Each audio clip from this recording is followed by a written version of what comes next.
Boa noite, meninas. Boa noite, crianças. Boa noite a todos.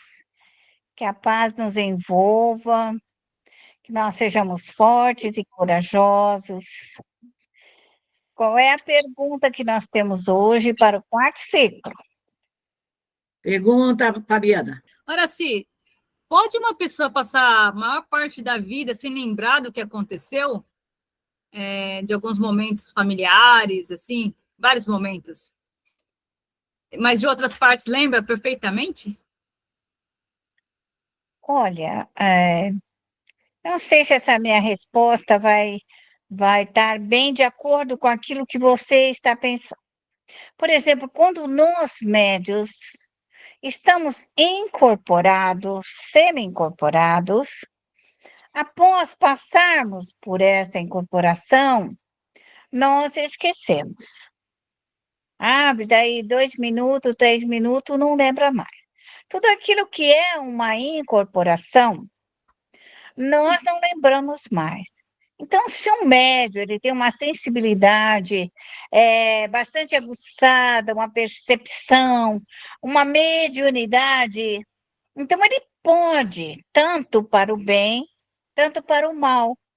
Quer que ele esteja sob a ação daqueles espíritos maldosos, malcriados, briguentos, que quando ele está com determinadas pessoas, determinados locais, ele sofre a influência desses espíritos, ou brincalhão, pseudo-sábios, ou inimigos, ou adversário. E quando isso ocorre, o médium não tem lembrança, porque apaga de uma maneira muito rápida da sua mente, tá? Mas isso pode ser tanto bem quanto mal. Quando somos nós verdadeiramente, nós lembramos de tudo, basta recordar, porque está dentro da nossa mente. A nossa mente, ela arquiva a nossa memória, daquilo que estudamos, daquilo que aprendemos. Cedo ou tarde, a nossa memória retorna para nós. Mas quando se trata de uma memória externa, tá? De um espírito que ali esteve por alguma razão, nós podemos esquecer. Ou se ele nos acompanha desde o dia que nascemos, nós teremos essa interferência, que pode ser uma obsessão simples, como uma fascinação, como uma subjugação, tá? Isso depende da condição em que o espírito se aproxima de nós. Mas todo esquecimento é originário de uma ação de uma outra entidade interferindo na nossa vida, no nosso cotidiano. Porque nós não temos mais aquela mediunidade, você, eu incorporei. Não, ela é muito sutil. A mediunidade hoje, ela é sutil. Ela é uma interferência muito leve. E é por isso que nós aprendemos, vigiai e orai. Mas o processo de vigiar é necessário que o médium tenha conhecimento, que ele perceba que aquela ação externa é de algo externo, porque ele não consegue lembrar. Né? Que me fiz você entender, quem me perguntou foi a Fabiana. Não, fez sim, obrigada. Dona Quem Araci, gostaria de fazer uma pergunta? Oi, pode falar. Dentro desse processo. Então, pode ser que os espíritos usassem de formas, por exemplo, algumas lembranças do nosso passado, que tentaremos apagar, para ajudar nessa interferência que a gente está tendo, né? Ou algum processo de obsessão, como a senhora disse, até para conseguir mexer nessas feridas, por isso que isso vira um rebuliço, às vezes, para nos tocar, para nos fazer. Isso! Vai e volta, Rosana.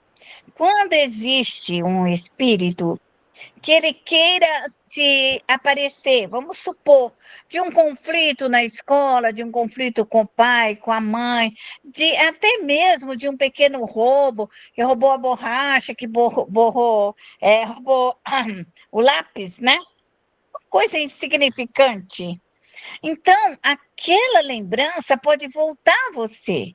Volta e você lembra, porque o espírito, ele fala, lembra do dia que nós roubamos a borracha? Lembra do dia em que nós fizemos isso? Então você fala, mas eu não quero, para que eu vou lembrar dessa borracha, desse caderno? Aí passa um tempo lá, tá? Você de novo com a borracha e o caderno. Tá? Como pode ser lembranças mais constantes, mais difíceis, mais complicadas, né?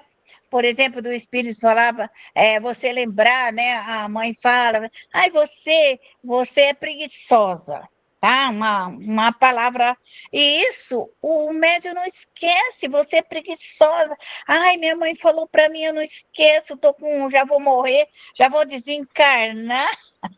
Está na beira da morte, e ainda estou lembrando que minha mãe falou para mim, e eu não consigo esquecer essa mágoa que está ali, aquela mágoa. Até que então você para, você tem essa mágoa da sua mãe? Não, mas tem hora que chega aqui. Será que não está na hora de você vigiar e orar que aquela entidade que está ali é um processo obsessivo, né? De um espírito que alguém falou para ele que ele era preguiçoso, e por isso ele não conseguiu mais nada, ele ficou retido na ideia da preguiça, porque ele também não perdoou, não pediu para se melhorar. E é neste fato que entra a mediunidade. Quando nós nos associamos à mente, do desencarnado, que ele se acha, então, preguiçoso, e que alguém falou, ele ficou magoado, quando entra o médium evangelizado, com aquele efeito moral sobre o espírito, ele se toca, porque ele se modifica no momento, modifica que aquilo não era nada, que não precisava ter guardado aquela lembrança, e há quanto tempo ele está ali naquela posição, porque depois da morte, nós não temos tempo de horário. Nós não sabemos mais se foi um dia, 10 anos, 100 anos, 200 anos, porque nós não temos mais essa lembrança de horas. Então, esse tempo ele é muito grande, e o espírito pode ficar ali de uma maneira grandiosa de tempo. Então, quando nós médios, interferimos e dizemos a ele, acorda, desperta, é hora de você sair da sua própria perturbação. Isso não é nada, se você for preguiçoso, é hora de trabalhar. Vamos trabalhar comigo, vamos socorrer, vamos voltar ao Cristo. Então, o médium, com uma simples palavra, ele pode transmutar, modificar, elaborar todo um sistema de um espírito. É essa grandiosidade da doutrina dos espíritos. É isso que a doutrina vem nos ensinar, a modificar as mentes ao nosso redor. E não nós, médios, sermos subjugados. Então, todo caso que interferir em nós, na nossa família, nos nossos filhos, né? É muito comum nos jovens, nos adolescentes, dos médios a adolescentes, né? Com 14, 12 anos, virar para a mãe, você não é minha mãe. Com a maior cara de pau, isso, você não é minha mãe. Mas o espírito que ali está falando, realmente, nós não somos mãe dele. Mas aí a mãe fica magoada, a mãe chora, a mãe dá chilique, né? Em vez dela socorrer o espírito, né, na hora que vai ao centro, ou numa reunião mediúnica, fala assim, você que não é meu filho, vem aqui, estava falando comigo, vamos conversar, o que você quer, o que você precisa. Eu sei que você não é meu filho, mas a sua mãe está te procurando. Então, um médium, ele tem que ter esse projeto versátil dentro dele, modificador, tá? Elaborador, de ajudar, de socorrer. A doutrina ela é muito clara nesse princípio, de fora da caridade não há salvação. Então, são essas pequenas coisas que adverte o médium a responsabilidade que ele tem com aquilo que o rodeia. Então, o médium não pode deixar crescer, fermentar a maldade. O médium tem que tirar esse fermento, né? Se todo dia você vai falar com aquela pessoa, ela fica emburrada, ela está tão feliz, tão feliz, tão feliz, saltitante. Aí, a hora que você olha, ela fica enrugada, fica toda emburrada, você para e pensa, poxa, estava num bem-estar espiritual, basta ter olhado para mim, entrou num conflito. Quer dizer, esta observação, essa análise, faz parte de toda a mediunidade. Vigiai e orai. Não é orai e depois vigiai. Não, primeiro vigia, vê o que está acontecendo, qual é o fluido, qual é a fala, qual é o pensamento, para prestarmos o socorro. Quando nós chegamos nessa fase da nossa mediunidade, ela se torna uma bênção nas nossas vidas. Esse é o projeto, esse é o estudo. É isso que nós, médios, precisamos ensinar à nossa família. Ensinar nossos filhos e netos a orar desde pequenininho. Saber que ele tem um anjo guardião. Saber que existe Deus. Saber que tem esse universo, esse grande fluido. Saber que ele está aqui para a sua evolução. Então, a doutrina dos espíritos, ela é altamente esclarecedora e vem nos trazer solução. Solução para aquilo que não era compreendido. Porque é de mente para mente. Nós ouvimos de uma maneira mental e podemos ouvir de uma forma falada, quer pela nossa audição, ou quer por outro médium que tenha transmitido o pensamento do espírito. Então, isso é importante, isso é um treino. Médium tem que observar, médium tem que analisar, médium tem que estar acordado. Não é para acontecer, falar, ai, faz 10 anos que essa criança fala isso daí, cresceu agora, é adulto e está falando a mesma coisa. Isso não pode acontecer na casa de um médium. A criança pode falar uma vez, duas, três, depois disso você toma medida. Algo está perturbando aquela mente. Ou do filho, ou da filha. Então, o médium tem que estar atento à responsabilidade. Por esta razão, eu falo e vou continuar afirmando que a mediunidade ela é familiar. O médium ele tem aquele compromisso maior, socorrer a sua família, que é ali o seu compromisso. Mas chegando um ponto na sua vida, ele também tem que ser um educador. Ele tem que ser aquele que orienta outros médiuns. E talvez dentro do seu próprio lar, nas reuniões particulares e íntimas da família, ele também se torna um orientador da mediunidade. Porque assim ele precisa estudar e aprender. Na época de Kardec, o que mais existiu foram os núcleos familiares e íntimos de família. Por quê? Porque a sociedade existia rivalidade, desamores, desentendimento, cada um queria mandar mais do que o outro, como até hoje é vigente, né? Ainda é muito comum, os espíritas ainda não aprenderam a amar e respeitar a outras pessoas. Quando chega na casa espírita, pensa que a casa espírita é dele. E isso aconteceu na época de Kardec, quando as casas espíritas, ou as sociedades foram dissolvidas. Então, Kardec colocou uma casa espírita, que ela tem mais de 30 pessoas, ela tem que ser dividida no meio. Porque você não dá conta de um padrão vibratório, dos pensamentos das criaturas. Nós somos capazes de auxiliar meia dúzia, 8, 10, no máximo 15. Então, está lá, está dentro da doutrina, não era assim que está falando, não. Kardec falou isso.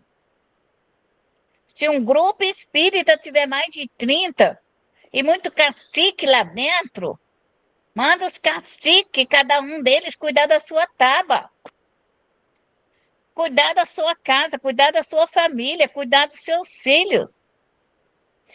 Mas o orgulho, a vaidade, o egoísmo faz com que criem conflito dentro da casa espírita, criando um desajuste, um desequilíbrio para os coordenadores e instrutores espirituais, como o próprio dirigente e a própria diretoria do centro. Porque um médium que ele entra para criar conflito numa casa espírita, ele leva uma multidão de espíritos adversários. E aí obriga o dirigente, aquele grupo espírita, a ficar recolhendo aquele monte de espírito briguento, desocupado, vazios, inúteis, que vem perturbar o bem-estar de uma casa espírita. Então, o médium tem que ter conhecimento disso. Porque se nós estamos ali para socorrer os espíritos, os entes queridos, as pessoas que nós amamos, nós precisamos de silêncio e concentração.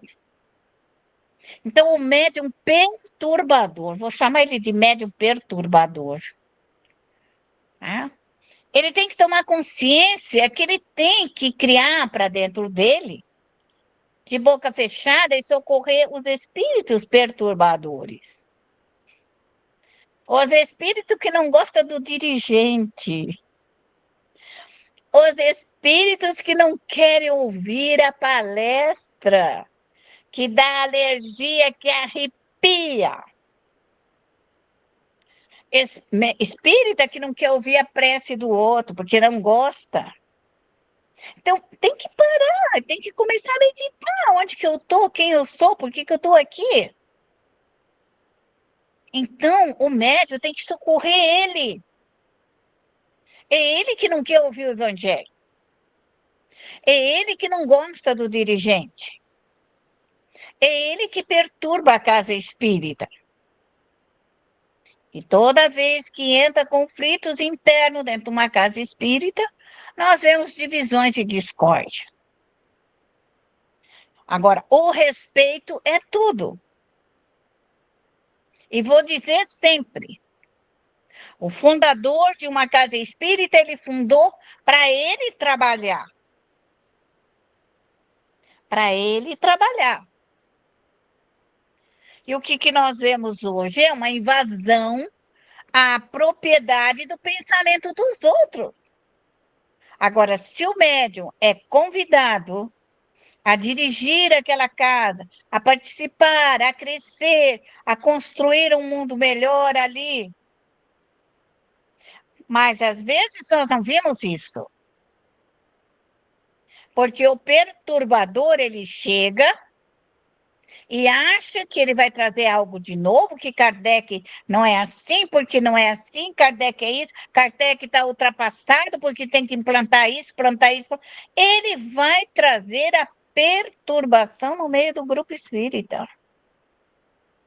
Então, aquele que tem ideias diferenciadas de uma casa, vai rezar bastante, vai estudar bastante, e abra seu grupo, porque nem nós não podemos interferir e causar danos à casa espírita, e causar danos ao dirigente espírita. Se você não gosta e vê que não vai dar certo, que as suas rezas estão fraquinhas, e que você não tira o seu obsessor, que está com raiva do dirigente, muda de casa espírita. Vá para outra casa. Mas nós devemos ter humildade para entender que aquele que fundou uma casa espírita, ele fundou para fazer a missão dele, e não a nossa. Aí, depois que ele morrer, ele deve ter passado para alguém como continuar aquele trabalho para que aqueles espíritos ali trabalhem. Mas essa divisão de discórdia que existe nas casas espíritas são ocasionadas pelos médiuns, às vezes orgulhosos, dono do mundo, que quer mudar. Eu diria, o melhor local de trabalho é com meia dúzia, 8, 10, máximo 15.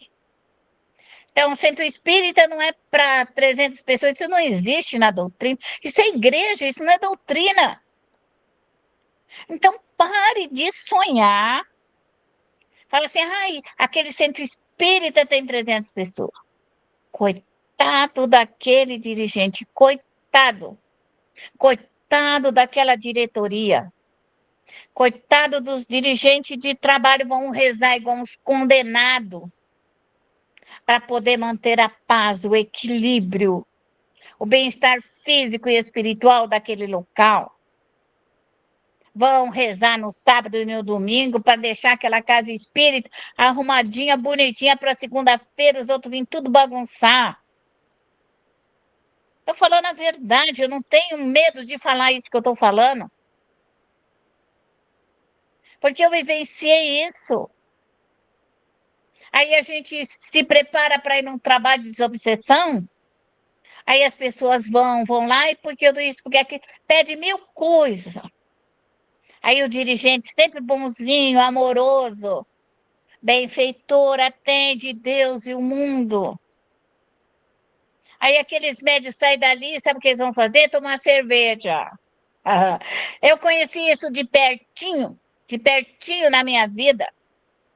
Iam tomar cerveja, eu rezava igual condenada, besta quadrada, e eles iam passear, tomar cerveja, iam para os bailes, para as festas, para onde eles queriam. E sabe o que ela se fazia? Ela tinha que rezar por mais 4 horas para ela ficar viva. Então, isso é errado. Quem quer ir no centro espírita tem que ir para aprender, um grupo que quer aprender, um grupo que quer rezar, um grupo que quer. Agora, para mim, bom, eu estudei, rezei de manhã, rezei de tarde, rezei de manhã. Olha, eu me saio bem, porque eu rezo muito.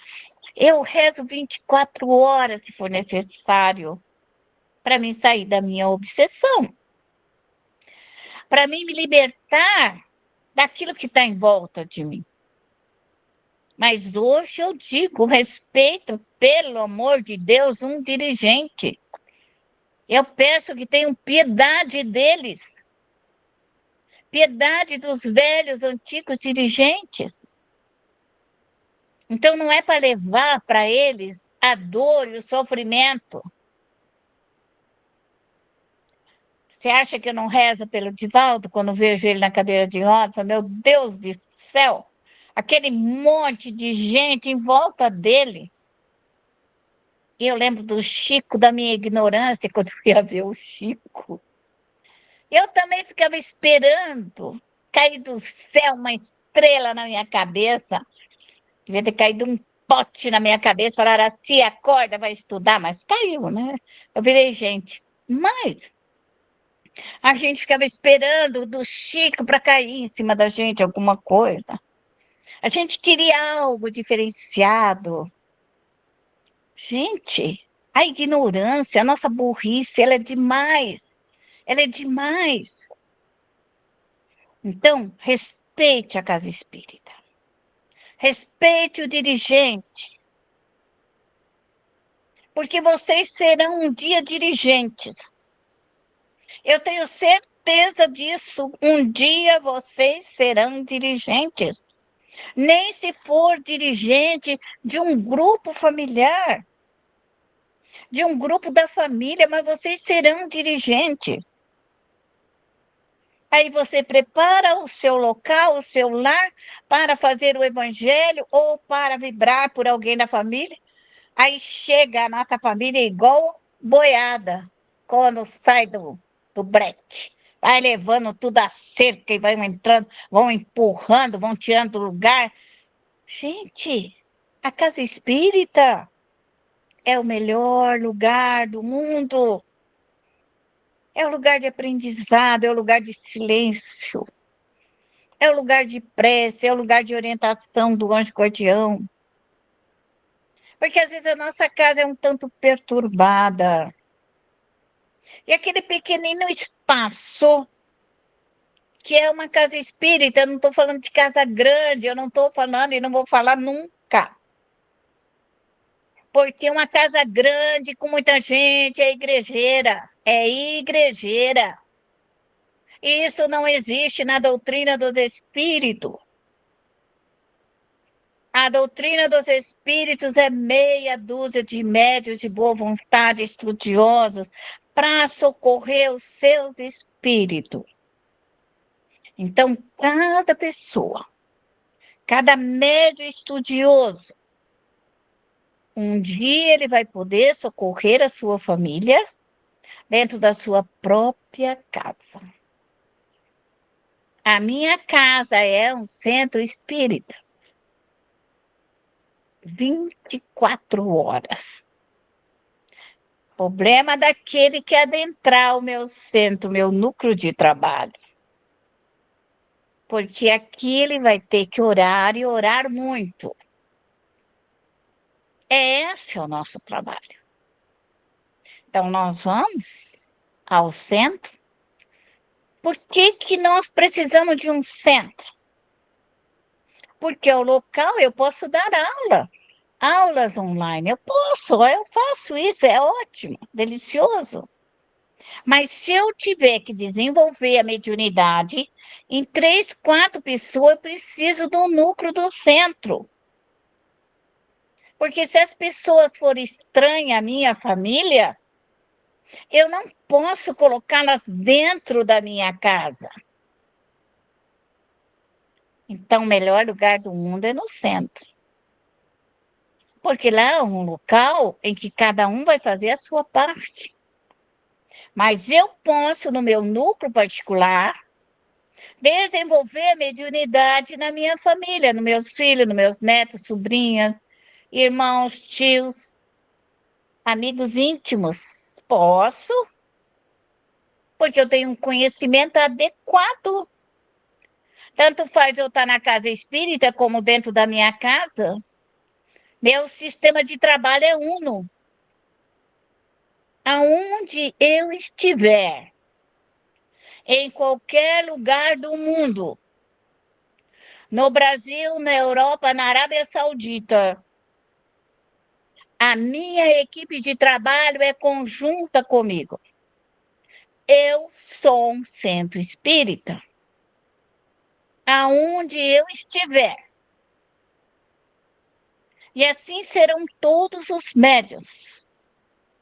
Então, ele tem que entender essa envergadura da sua equipe de trabalho, a envergadura dos seus protetores, a envergadura das suas bacias em constante trabalho para elaborar e modificar os fluidos.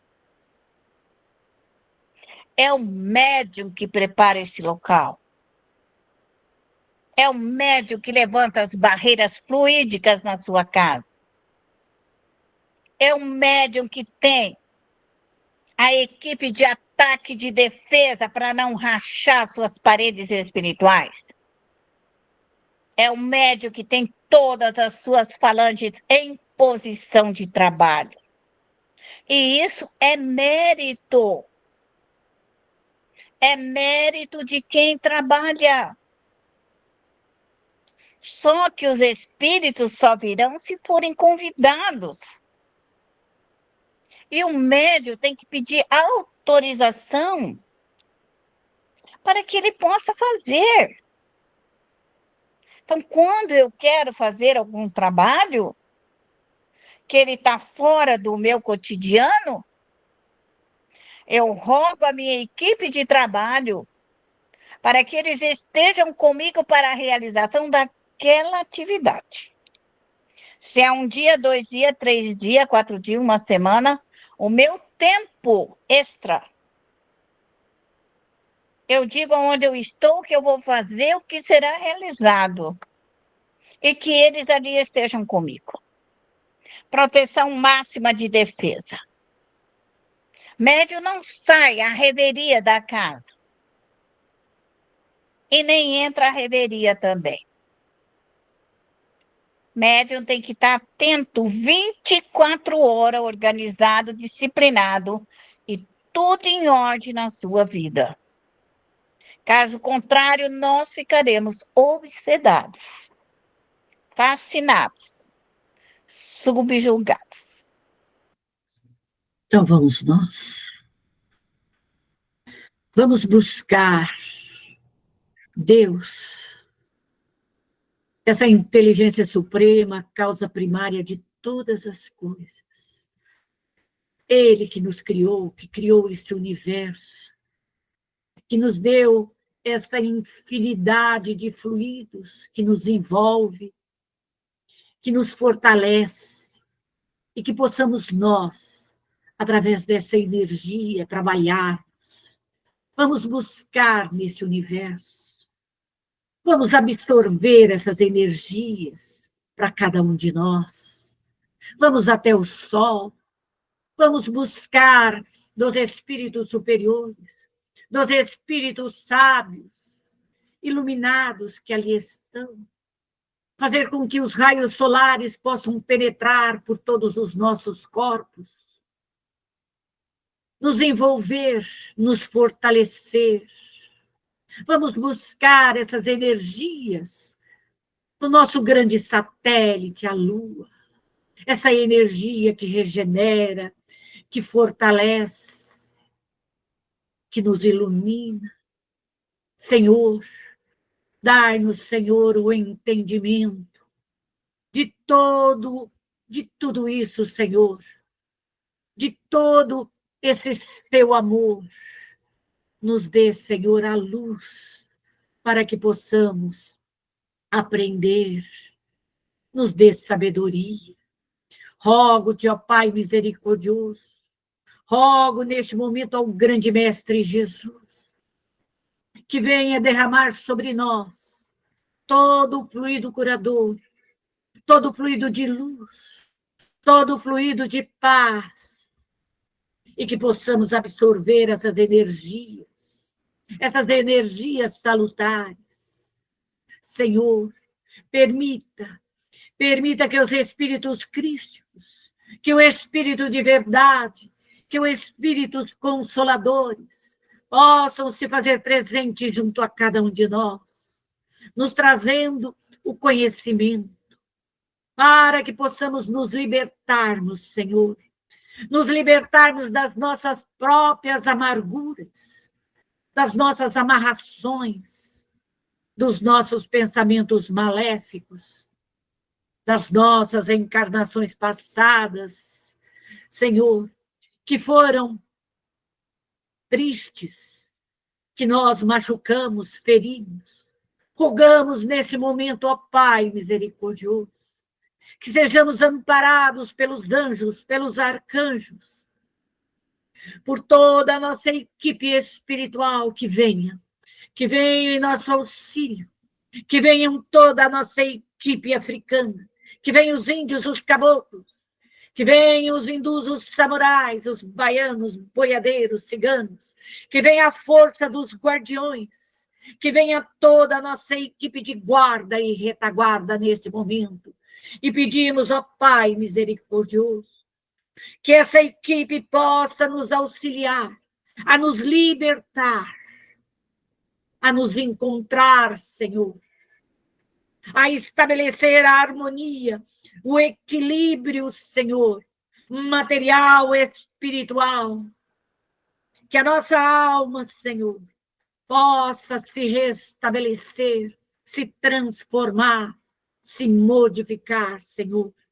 Que caia esses fluidos como os raios desintegradores, desintegrando cada maldade, cada ódio, cada pedido maléfico, Senhor, cada vibração, cada ação, cada pensamento, Senhor, que nós mesmos criamos, que permita, Senhor, que sejam desintegrados, desmaterializados, todos esses fluidos, todas essas irradiações que recebemos de outros, Senhor, que seja desmaterializado, libertando-nos, Senhor, para que possamos caminhar, para que possamos, Senhor, cumprir o nosso projeto reencarnatório, para que não venhamos a falir, para que não venhamos a errar mais, Senhor.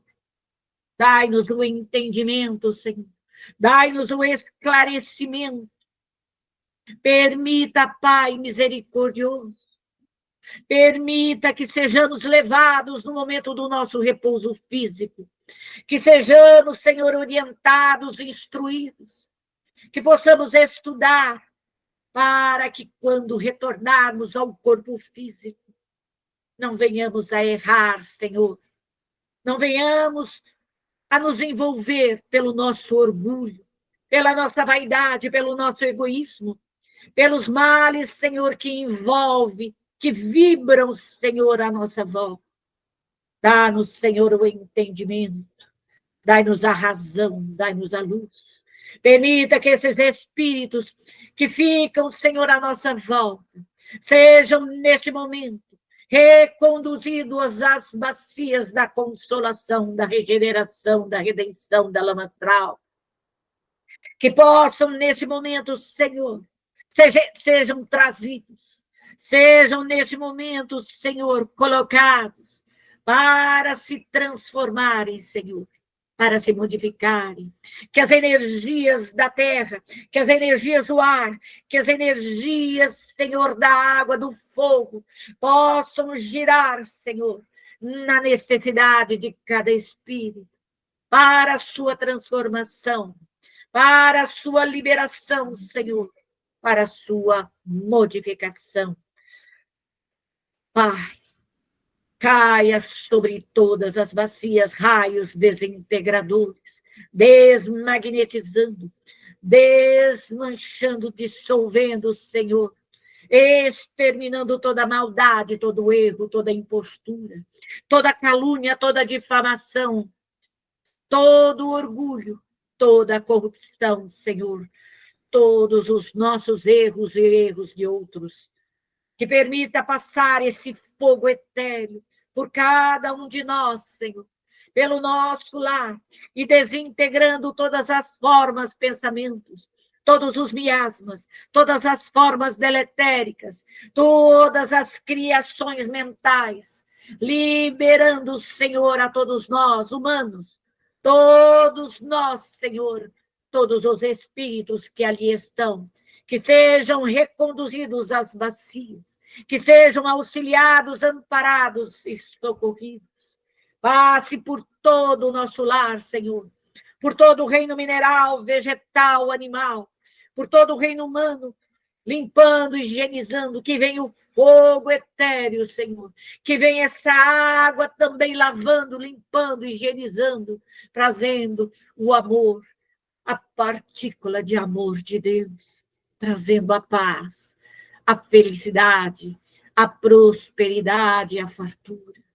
Pai misericordioso, que essa água caia sobre todas as bacias e venha, Senhor, penetrando por todos os corpos perispirituais, envolvendo todos os espíritos encarnados e desencarnados, trazendo toda a modificação fluídica, Senhor, transformando, modificando, restabelecendo a harmonia, restabelecendo o equilíbrio, Senhor, trazendo o arrependimento profundo, Senhor, aquele arrependimento, Senhor, que faz com que cada um de nós, encarnados e desencarnados, dobre-se a Ti, Senhor, e peça perdão pelas faltas, pelos erros cometidos no passado e no presente.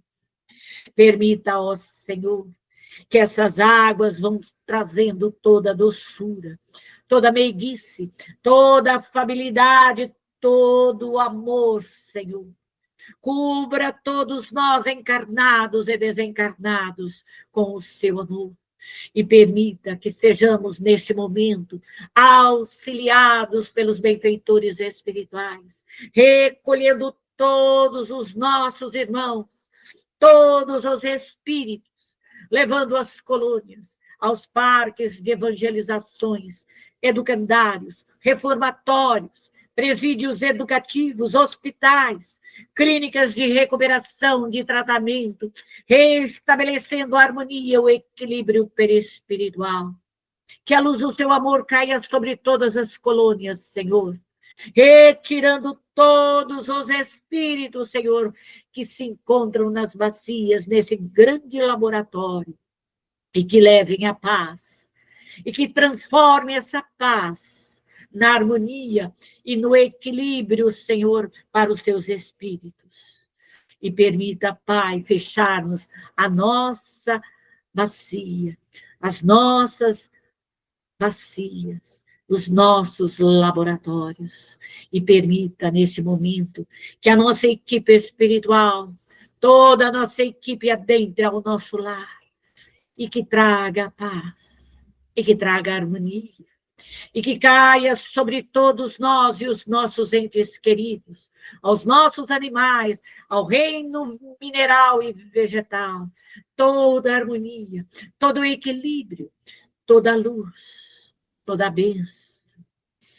Que o grande Mestre Jesus derrame toda essa luz sobre todos os lares, sobre toda a família espírita, Senhor. E que os nossos guardiões levante todas as barreiras de proteção do nosso lar e aonde nós estivermos, que sejamos protegidos, amparados, auxiliados e orientados. E assim, Pai, nós te agradecemos. Agradecemos por toda a oportunidade, por toda a orientação e instrução que recebemos hoje, Senhor, pelos amigos, pelos companheiros, pelos protetores, pelos familiares, pela família espírita. Que a luz do seu amor caia sobre cada um de nós, nos fortalecendo, nos amparando, nos orientando, nos instruindo. Obrigado, Senhor. Obrigado por todos os benfeitores que se fizeram presentes. Obrigado às falanges consoladoras, às falanges guardiães, as falanges do grande Mestre Jesus, de Maria Santíssima. Obrigado, Pai, pela oportunidade de mais uma vez aqui estarmos nesse grande aprendizado, Senhor. Muito obrigado, Senhor. E que a sua paz, que o seu imenso amor se faça presente agora e para tudo e todo sempre. Que assim seja.